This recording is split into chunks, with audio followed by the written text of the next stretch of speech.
You didn't get into the business to stare at spreadsheets, chase down invoices, or wonder why your phone stopped ringing.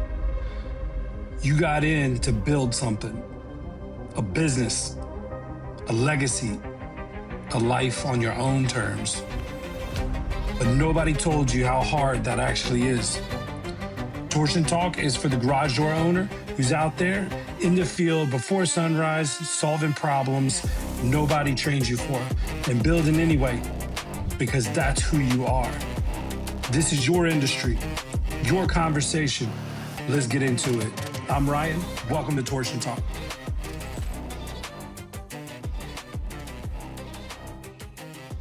Could missed calls be costing you hundreds or thousands of dollars, even more so than you thought before? Well, Google LSA just announced they're going to be charging for missed calls, and this could change the game. I do believe this shifts a lot of people to answering services or AI because everyone wants to list their stuff as open 24/7. This is the environment that Google has created for themselves because they punish you for closing. So I'm going to talk a little bit about that and a few other topics that I have on the agenda today. You won't want to miss it. So here we go. Google announced this past week that they are going to be charging for missed calls if the caller stays on the phone for 20 seconds. Now, this sounds like a good thing for Google. Not so much for business owners, especially in the garage door and locksmith space, because we already know there's a lot of spammers. You could create bots that would call and flood people's phone calls, stay on for 20 seconds and drop off.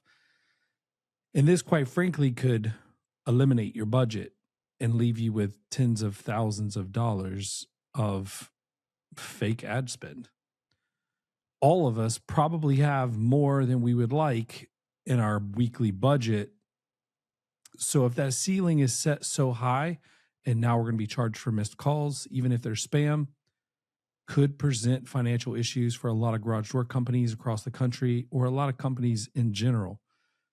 So with us being plagued with spam and bad actors, I can only imagine what they're working on right now and trying to get things in order so they can exhaust our budgets, bleed us dry, and then their ads show up at the top. So I would suggest contacting your marketing agency and determining if it would be a good or bad thing if you were to move or change your settings, because almost everybody I've talked to has an exorbitant amount of ad budget that they have set for their weekly budget that they're willing to spend. And I'm not saying this is going to happen, and I'm not trying to fearmonger you. I'm just giving you a clear warning that this could happen, and I want you to protect yourself. So trying to get ahead of the situation here. There was a spam update to Google's core algorithm. It ran August 18th through the 21st. I will say that I am keeping an eye on this. Have seen some garage door spammy sites start to trend down a little bit, but I'm not seeing like a huge shakeup. None of our clients have really shifted at all. So the only thing that I have seen is maybe one or two of our clients in heavy spam areas have gone up. Maybe that's because of the drop in maybe spam websites. So that's something to keep an eye on. Nothing really too big to report there, to be honest with you. I'm concerned about Google's AI ads. For quite some time, they have been pushing everybody to PMax. And if you're like super niche down, especially like my company where we do high-end garage doors, this really presents some challenges because I don't want people searching for, short white panel raised garage doors. I'm genuinely looking for solutions that are going to be high end. So I'm trying to figure out the dynamics between PMax and trying to target high end clientele. And so far, it is doing it manually like the old school way. And it's kind of the way I have preferred to do it for so long. And I get the best results doing it manually. So for me and my company, and probably for a lot of you guys outside of service, I would say that PMAX is probably not the best solution. I've not really had great success with PMAX campaigns. Um, I will continue to try because I feel like if I were to somehow figure it out, it would be marvelous. But I think the whole point of PMAX is for us to not have to figure it out. And so um, I don't know what to tell you. I just know that Google's pushing a lot of people to ads, and that definitely is something that everyone's got to explore and understand, or hire someone who does. And quite frankly, I stay in touch with the person who spends the most amount of ad spend in the entire country, and he's quite frustrated with the AI ads himself. So um, it's a little bit of a challenge. Favicons, if you don't know what favicons are, it's like a little image that you upload that shows in your tab, historically next to your title tag. And so favicons went away for a lot of websites last week. And so if you were Googling yourself and you found that your website was missing its favicon, or if you're on your website and saw in the tab that it was gone, no worries. It was a glitch. Google has put them back. If it's not back for you and you're definitely a client of Mark Annuity, hit us up and we will fix it. But Google did have a bug that prevented the favicons from loading. Hey guys, I just wanted to reach out to you and let you know that Surewinder is still selling amazing products. Some of you guys have been dragging your feet for whatever reason. If your shoulder hurts, do not waste time. Pull the trigger. I just bought 4 or 5 of them, and we had 2 guys out. You know how much it cost me to pay for 2 guys being out with bad shoulders? We just pulled the trigger and we said, listen, everybody's going to have one on a truck. It's mandatory. You got to use it. Don't hesitate. Don't wait till your guys go down. It's going to cost you more. Buy a Surewinder. Hey guys, I found something that changed my business and I want to share it with you. We've created packages that have included some of the best products in our industry to offer our service customers. The heart of that package is Stealth Hardware Kit. Stealth Hardware is the quietest hinges on the market. I challenge you to buy at least one of these, test it for yourself. Put it on your truck and design a quiet performance package for your customers willing to pay for a better, smoother running door. Buy your Stealth Hardware Kit at Service Spring, do a search for Quiet Hinge, and then buy that. You can buy a double or single door, 7 or 8 foot tall, and promise you, it'll change your service forever. Somer USA and Somer Group want to thank you for an incredible year and the trust you put in them and their products. As you know, Somer places high value on relationships, education, customer service, innovation, and professionalism. And they are grateful to you for your part in the fostering and dissemination of these values. If there is any way Somer can support you in your journey, whether through their products, the values they hold to, or the knowledge Somer has gained through interaction with door dealers across the world, please reach out to the team at your convenience. They are here to serve you. Again, thank you from the entire Somer team. Check them out at somerusa.com. Tell them Ryan sent you. I posted in the Garage Door Entrepreneurs group this past week about a preferred source tag that people can put on their website. Essentially, this is a button or like a subscribe. If some of you old school guys remember like the RSS feed, this is similar. This is like a new state of the art RSS feed. So essentially what it's for is it's for publishers. So people who are publishing news or articles, things like that, they can put it on their blog or their news website.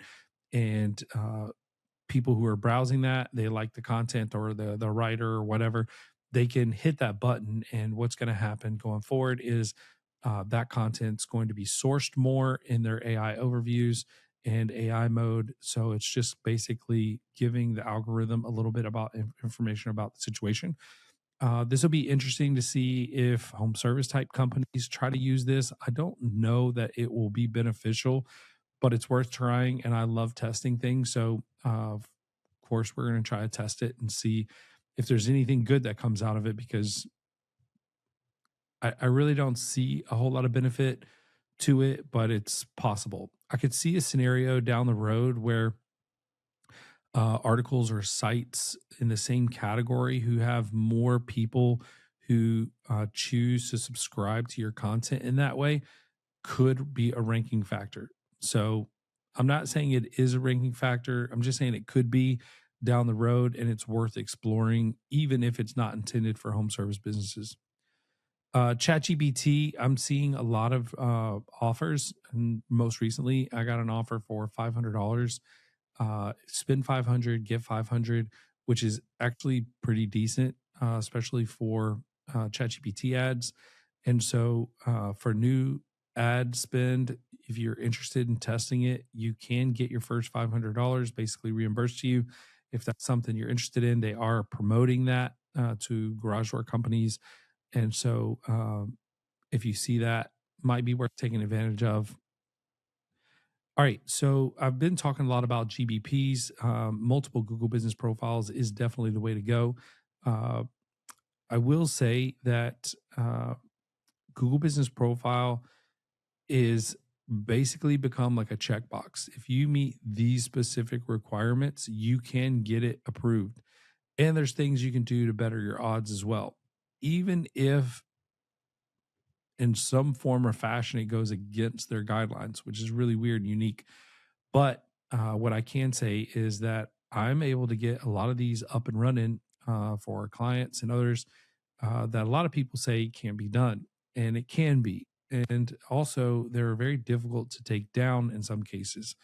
So I'm going to tell you again, just like some of the other episodes, I really feel like GBP is the way to go. GBP and ads right now is just killing it. SEO is great, especially if your SEO company is doing SEO in a way that is getting you recommended in AI, because I do feel like that's the future. Organic SERP results is just going away. They have pushed the organic section down so far and made ads and GBP and AI kind of like the highlight of what they're doing. This is why a lot of people are moving to ads, and why we decided to launch our ad department here at Markenuity. So things to keep an eye on there for sure. I did have one more thing. If you didn't know, this is something that I think a lot of people don't know.